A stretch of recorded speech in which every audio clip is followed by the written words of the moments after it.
Hi, my name is Judy Collins, and I'm the Executive Director of the United States Staffing Association. And I'm very happy today to be talking with Michael Neece. And he is the founder of Interview Mastery, which is a great part of our business, which every recruiter, spends so much time helping their candidates on the interviewing process. So, Michael, can you please introduce yourself and tell us a little bit about you? Hi, Judy. I am thrilled to be with you. My goodness, you're so joyful.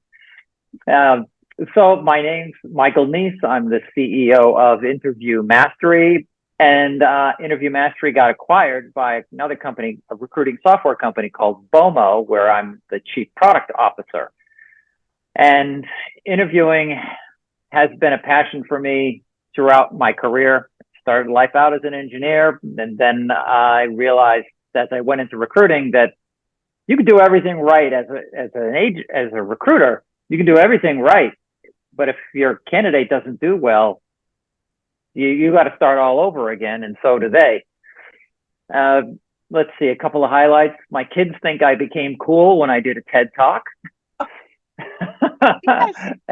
Yep. And I built Interview Mastery because I had all this wisdom and I was spending so much time prepping my candidates as a recruiter that I was looking for a way that I could just send them a link to an online e-learning video program that they could spend as much or as little time as they want to build their interview skills so that they can do well during an interview.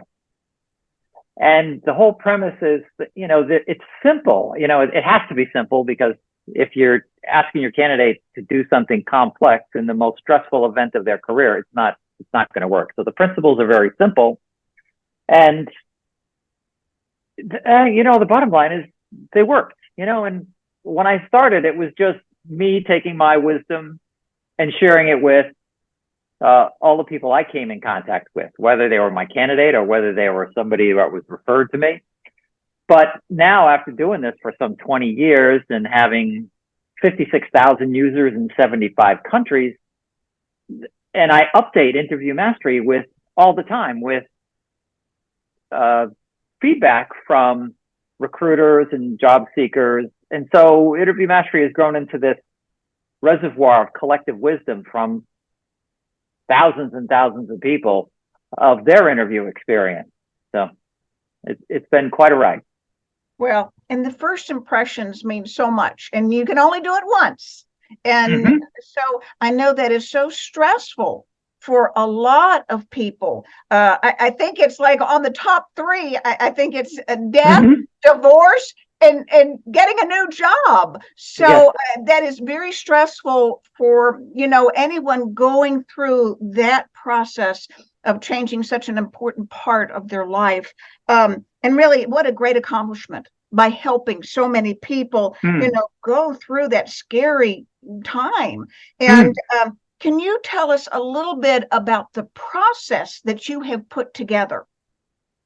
Oh, sure. So I had all of this when I was just trying to figure out how to organize all of this information. I said, I need to come up with a simple, memorable mental model, like an icon that would help somebody know, all right, here's the beginning of the interview. Here's what I got to do. Here's the middle, and here's the end, and here's what I got to do. And so I came up with this thing I called the Interview Mastery Model, which, it has things like, here's what you do in the beginning, here's the questions you ask at the end, and here's how you facilitate a conversation in the middle part of the interview. And what your goal is you just want to accurately communicate your experience. And recruiters sometimes will try and prep their candidates to do a lot of selling. They'll say, oh, this interview thing is a selling event, and nothing could be further from the truth. This is a communication event between two strangers who's going to talk for 45 minutes, and one of those strangers is tasked with making a judgment about the candidate's future job performance. And I don't know about you, but humans are we're not very good about predicting the future. Just try and predict whether the stock market is going to go up or down tomorrow. And interviewers have just as challenging at a time. But what you can ask for, what you can try to accomplish, is just to make sure that you communicate your stories, your structured stories about your experience and how that could benefit the hiring team. Well, and I know recruiters spend a lot of time prepping candidates. And so that's valuable time out of their week. So that probably is helping recruiters really save on their most important commodity, which is their time.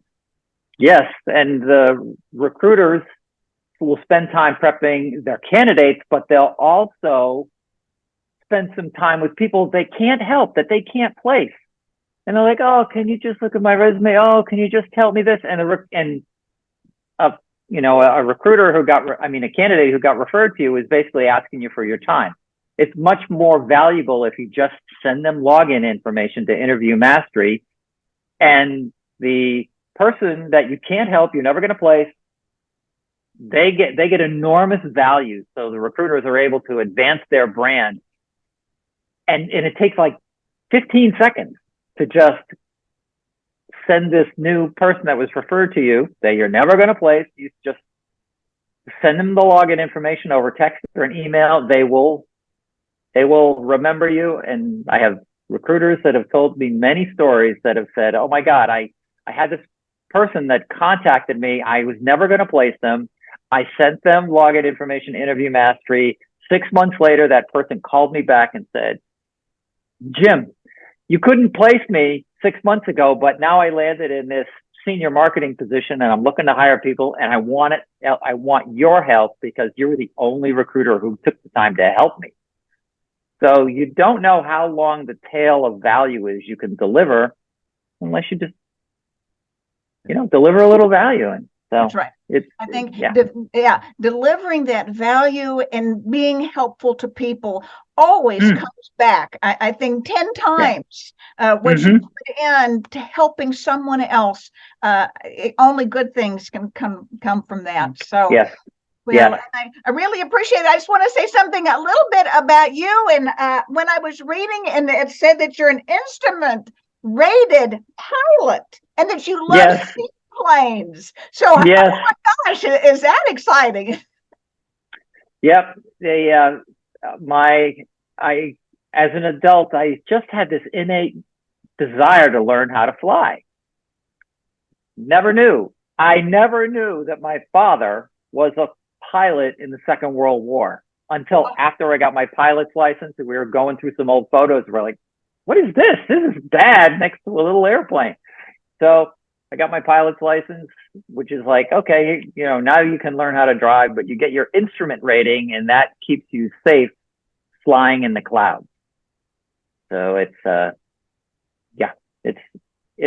quite an accomplishment. It's like getting your master's degree in flying is what getting your instrument rating is. So, well, I thanks for asking. Great, and I love that your dad did it. So it was in your blood. It was something that you was part of you. So, but I really do appreciate you helping people. If somebody has a question, how can they get in touch with you?